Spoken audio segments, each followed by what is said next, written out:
bismillaahi raxmaan raxiim dhegaystayaal waxaad ku soo dhowaataan barnaamijkii baro oo faham dastuurkaaga. barnaamijka baro oo faham dastuurkaaga waxa uu idinkaga imaanayaa Sahal Media Network. barnaamijka baro oo faham dastuurkaaga waxa aad ka heli doontaan dhammaan cutubyada iyo qodobada uu ka kooban yahay dastuurka Jamhuuriyadda Federaalka ee Soomaaliya ee la dhammaystiray.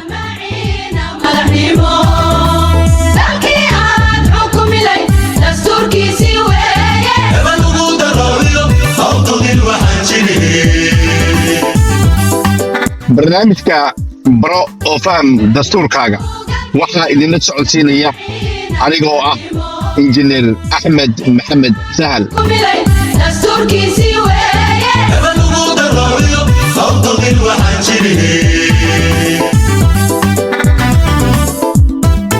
dhegaystayaal ku soo dhowaada barnaamijkeennii baro oo faham dastuurkaaga.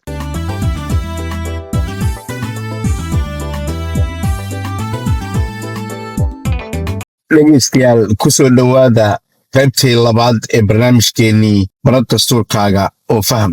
qaybtan labaad waxaan ku soo qaadanaynaa cutubka koowaad ee dastuurka federaalka jamhuuriyadda Soomaaliyeed iyo waxa uu qorayo. cutubka koowaad baaqa jamhuuriyadda federaalka Soomaaliya. cutubka koowaad qodobkiisa koowaad jamhuuriyadda federaalka Soomaaliya. cutubka koowaad qodobkiisa koowaad xarafkiisa koowaad Soomaaliya waa jamhuuriyad federaal ah, muslim sunni shaafici ah, lehna gobonnimo ku salaysan cadaalad bulsho iyo sarreynta sharciga. cutubka koowaad qodobkiisa koowaad xarafkiisa labaad Soomaaliya waa jamhuuriyad dimuqraadi ah oo ku dhisan matalaadda dadweynaha loo dhan yahay, kuna salaysan nidaam siyaasadeedka xisbiyada badan oo tixgelinaya kala duwanaanta afkaarta si waafaqsan shareecada islaamka, dastuurka iyo xeerarka jamhuuriyadda federaalka Soomaaliya. cutubka koowaad qodobkiisa koowaad xarafkiisa saddexaad Allahu subxaanahu wa tacaala ka sokow awoodda gobonnimada dalka waxaa iska leh shacbiga jamhuuriyadda federaalka Soomaaliya, asagoo awooddaas u isticmaalaya si toos ah ama si dadban, u adeegsanaya hay-adihiisa uu u xil saartay si waafaqsan dastuurka iyo xeerarka jamhuuriyadda federaalka Soomaaliya. cutubka koowaad qodobkiisa koowaad xarafkiisa afraad waxaa reeban in qof ama qayb ka mid a shacabka jamhuuriyadda ay sheegato ama la wareegto xaqa lahaanshaha gobonnimada jamhuuriyadda federaalka Soomaaliya ama isticmaalkeeda si u gaar ah. cutubka koowaad qodobkiisa koowaad xarafkiisa shanaad gobonnimada, madax bannaanida, midnimada qaranka, xuduudaha badeed iyo dhuleed ee jamhuuriyadda federaalka Soomaaliya waa laguma xadgudbaan. cutubka koowaad qodobkiisa labaad wuxuu faahfaahinayaa kana hadlayaa diinta iyo dalka. cutubka koowaad qodobkiisa labaad xarafkiisa koowaad islaamku waa diinta dalka, dadka iyo dowladda jamhuuriyadda federaalka Soomaaliya. cutubka koowaad qodobkiisa labaad xarafkiisa labaad diin aan ahayn islaamka laguma faafin karo dalka jamhuuriyadda federaalka Soomaaliya. cutubka koowaad qodobkiisa labaad xarafkiisa saddexaad waxaa reeban caayidda diinta islaamka, naceebkeeda iyo wax kasta oo wax u dhimaya xushmadda arrimaha diinta islaamka. qof kasta oo ku xadgudba diinta islaamka waxaa lala tiigsanayaa xeerarka jamhuuriyadda federaalka Soomaaliya. cutubka koowaad qodobkiisa labaad xarafkiisa afraad lama soo saari karo xeer aan waafaqsanayn shareecada islaamka iyo maqaasideeda. cutubka koowaad qodobka saddexaad waxa uu faahfaahinayaa mabaadi'da asaasiga ah ee jamhuuriyadda federaalka Soomaaliya. cutubka koowaad qodobkiisa saddexaad xarafkiisa koowaad dastuurka jamhuuriyadda federaalka Soomaaliya waxaa saldhig u ah qur-aanka kariimka iyo sunnada nebi Maxamed, naxariis iyo nabadgelyo korkiisa ahaato, wuxuuna ilaaliyaa shareecada islaamka iyo maqaasideeda. cutubka koowaad qodobka saddexaad xarafkiisa labaad jamhuuriyadda federaalka Soomaaliya waa dal muslim ah oo ka mid ah ummadaha adduunka, gaar ahaan carabta iyo afrikaanka. cutubka koowaad qodobka saddexaad xarafkiisa saddexaad jamhuuriyadda federaalka Soomaaliya waxay ku dhisan tahay mabaadi'da asaasiga ah ee awood qaybsiga nidaamka federaalka. cutubka koowaad qodobkiisa saddexaad xarafkiisa afraad dastuurka jamhuuriyadda federaalka soomaaliya wuxuu ilaalinayaa xuquuqda aadanaha, talinta sharciga, xurmeynta xeerarka caalamiga ah oo aan ka hor imaanayn shareecada islaamka iyo dastuurka, xoojinaya dowladda loo dhan yahay, kala soocidda awoodaha xeerdejinta, fulinta iyo garsoorka madaxa bannaan, iyagoo leh hannaan ku dhisan isla xisaabtan, daahfurnaan, hufnaan, kana jawaabaya danaha dadweynaha. cutubka koowaad qodobkiisa saddexaad xarafkiisa shanaad haweenku waa inay ka mid noqdaan dhammaan saddexda laamood ee hay-adaha dowladda iyo guddiyada madaxa bannaan ee heer federaal, heer dowlad goboleed iyo heer dowladaha hoose si wax ku ool ah lana sugo jagooyinka la isu doorto iyo kuwa la isu magacaabo.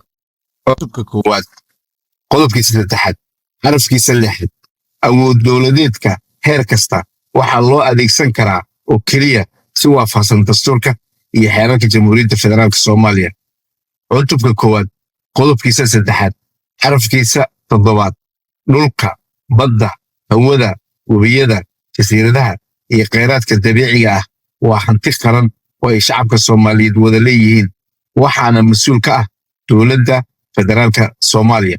cutubka koowaad qodobkiisa afraad waxa uu qeexayaa sarreynta dastuurka.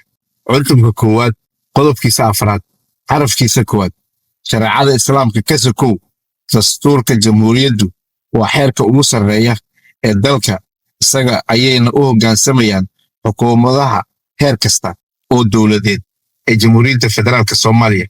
wuxuu hagayaa qorinta iyo go'aanada siyaasadeed ee qeybaha dowladda oo dhan.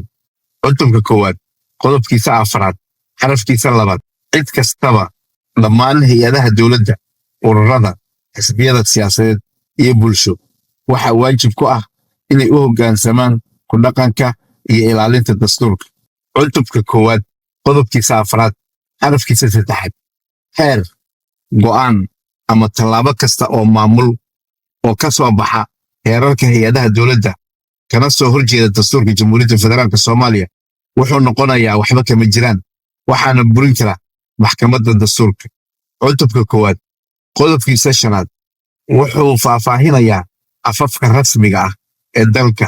cutubka koowaad qodobkiisa shanaad xarafkiisa koowaad afka rasmiga ah ee jamhuuriyadda federaalka soomaaliya waa af soomaali, maay iyo maxaatiri. af carabiguna waa afka labaad. cutubka koowaad qodobkiisa shanaad xarafkiisa labaad dowladda federaalka soomaaliya waa inay daryeeshaa, ilaalisaa, islamarkaana horumarisaa af soomaaliga iyo sugaantiisa. cutubka koowaad qodobkiisa lixaad waxa uu faahfaahinayaa calanka iyo astaanta qaranka ee jamhuuriyadda federaalka soomaaliya. cutubka koowaad qodobkiisa lixaad xarafkiisa koowaad calanka jamhuuriyadda federaalka soomaaliya sida lagu muujiyey jadwalka koowaad a ee dastuurka waa laydi buluug furan ah oo ay dhexda kaga taal xidig cad oo 5 gees ah, madaxyo simana leh. cutubka koowaad qodobkiisa lixaad xarafkiisa labaad astaanta jamhuuriyadda federaalka soomaaliya sida lagu muujiyey jadwalka koowaad ba ee dastuurka waxay ka kooban tahay gaashaan buluug ah oo leh hidaayad dahabi ah, dhexdana ku leh xidig 5 gees ah oo dheh qalin ah leh. gaashaanka dushiisa waxaa ku yaal rukumo carbeed oo xardhan lehna 5 madax oo dahabi ah oo labada geesaha ku yaala ay kala qaaran yihiin. hareerahana waxaa ka haya 2 shabeel oo isu tusmaysan kuna kala taagan 2 waran oo isku weydaarsan caaradda hoose ee gaashaanka, ayna weheliyaan 2 caleen cawbaar meerax cadna ay ku qoofalan tahay. cutubka koowaad qodobkiisa lixaad xarafkiisa saddexaad haysta qaranka soomaaliya waa qoloba calankeedu waa cayn sida lagu muujiyey jadwalka koowaad ca ee dastuurka. ayada ayayna dowladda federaalka iyo dowlad goboleedyaduba u isticmaalayaan munaasabadaha rasmiga ah. cutubka koowaad qodobkiisa lixaad xarafkiisa afraad bilad sharafta calanka iyo heesta qaranka ee jamhuuriyadda federaalka soomaaliya iyo maamuuska ay mudan yihiin dadka muteysta waxaa xeer gaar ah ka soo saaraya baarlamaanka federaalka Soomaaliya. Cutubka koowaad qodobkiisa 6 xarafkiisa 5 dowlad goboleedyadu waxay yeelan karaan calan iyo astaan u gaar ah, balse ma yeelan karaan hees astaameed ayaga u gaar ah. Cutubka koowaad qodobkiisa 7 waxa uu qeexayaa geyiga Jamhuuriyadda Federaalka Soomaaliya. Cutubka koowaad qodobkiisa 7 xarafkiisa 1 gobonnimada Jamhuuriyadda Federaalka Soomaaliya waxay koobaysaa geyiga Jamhuuriyadda Federaalka Soomaaliya oo idil oo ay ku jiraan bariga, badaha, webiyada, jasiiradaha iyo uurkooda hoose, hawadooda sare iyo geyi qaaradeedka iyo dhul iyo biyo goboleed kasta oo ku soo biray Jamhuuriyadda Federaalka Soomaaliya oo uu baarlamaanka federaalku ansixiyo. Cutubka koowaad qodobkiisa 7 xarafkiisa 2 dhulka Jamhuuriyadda Federaalka Soomaaliyeed lama kala goyn karo, lagumana xadgudbi karo. Cutubka koowaad qodobkiisa 7 xarafkiisa 3 xuduudaha Jamhuuriyadda Federaalka Soomaaliya waa xuduudihii ku asteesnaa dastuurka 1960 ee Soomaaliya. Cutubka koowaad qodobkiisa 7 xarafkiisa 4 xuduudaha Jamhuuriyadda Federaalka Soomaaliya waa kuwa soo socda: 1 waqooyi gacanka cadmeed, 2 waqooyi galbeed Djibouti, 3 galbeed Ethiopia, 4 koonfur galbeed Kenya iyo bari badweynta Hindiya. Cutubka koowaad qodobkiisa 8 wuxuu ka hadlayaa shacabka iyo jinsiyadda.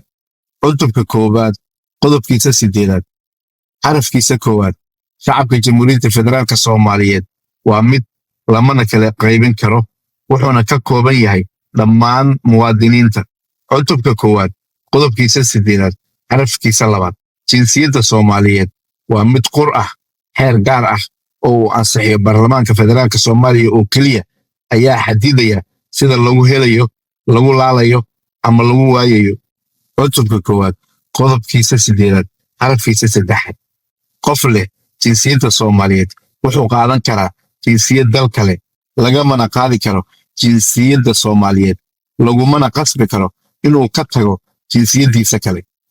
Cutubka koowaad qodobkiisa 8 xarafkiisa 4 diidmada, laalista iyo ka qaadista jinsiyadda laguma xiri karo asbaabo siyaasadeed.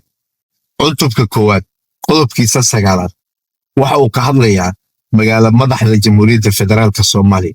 Cutubka koowaad qodobkiisa 9 xarafkiisa 1 magaalo madaxda Jamhuuriyadda Federaalka Soomaaliya waa magaalada Muqdisho.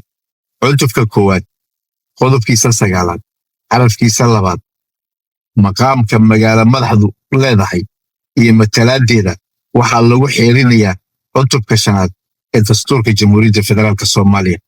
Intaa waxaa inoogu eg qaybteennii 2 ee barnaamijkeennii baro oo faham dastuurkaaga. Waxaana idinla socodsiinayay aniga oo ah injineer Axmed Maxamed Sahl.